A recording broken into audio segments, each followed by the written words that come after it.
안녕하세요. 제이조 경영연구소의 제이입니다.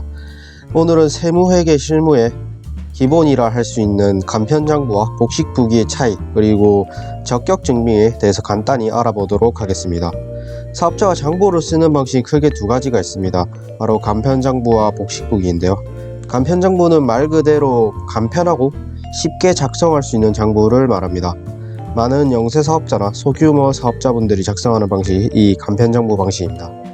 간편장부는 각 거래별로 지출 내역, 고정자산 등을 적게 되어 있습니다. 반면 복식부기 방식은 기업 자본이나 자산의 증감, 손익에 대한 변동을 계정과목이라는 회계상 분류되는 형태로 차변과 대변을 나누어 기록해야 합니다. 법인사업자와 회계사, 변호사 등의 전문직 사업자, 의사나 치과의사 등의 전문 보건의료 용역 사업자는 모두 복식부기 의무자입니다. 이런 복식부기 의무자임에도 불구하고 간편장부 방식으로 종합소득세를 신고하면 가산세를 내야 합니다.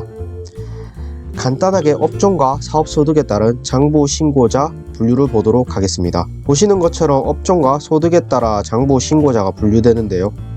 여기서 한 가지 주의해야 할 사항은 간편장부든 복식부기든 각 거래 내역에 대한 적격 증빙을 반드시 수취해야 한다는 것입니다.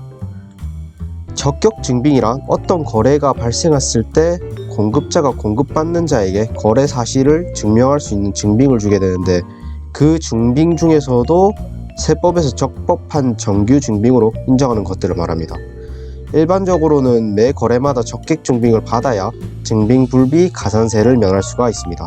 적격 증빙의 종류로는 종이 또는 전자세금 계산서, 종이 계산서, 전자 계산서, 지출 증빙용 현금 영수증, 신용카드 매출점표, 원천징수 영수증 등이 있습니다.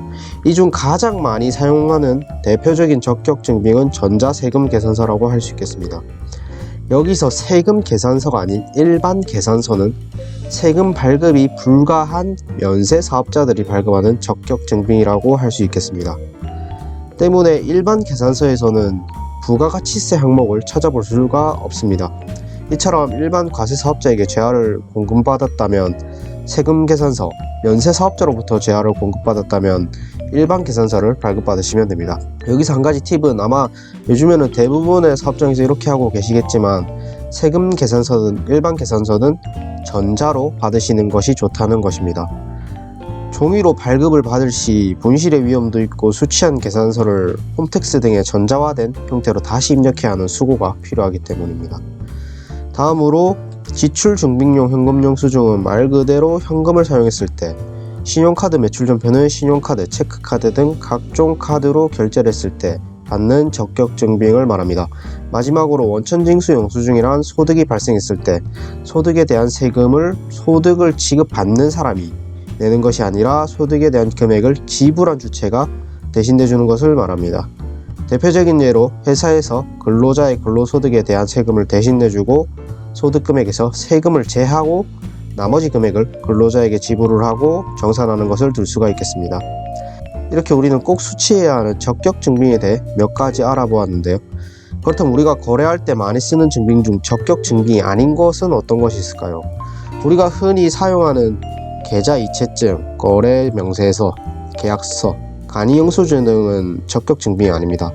이렇게 적격 증빙이 아닌 것들은 부가세 내역을 확인할 수 없기 때문에 부가가치세에 대한 세액 공제가 불가합니다.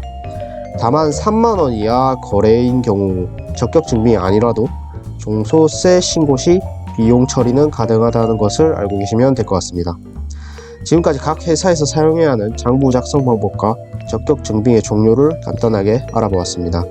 영상의 내용들을 잘 기억해 두셨다가 자신의 회사에 적합한 형태의 장부 작성법이 어떤 것인지를 알고 적격 증빙을 제대로 받으셔서 각종 가산세를 내는 일이 없으시기를 바랍니다. 오늘의 영상은 여기까지입니다. 끝까지 시청해 주셔서 감사합니다.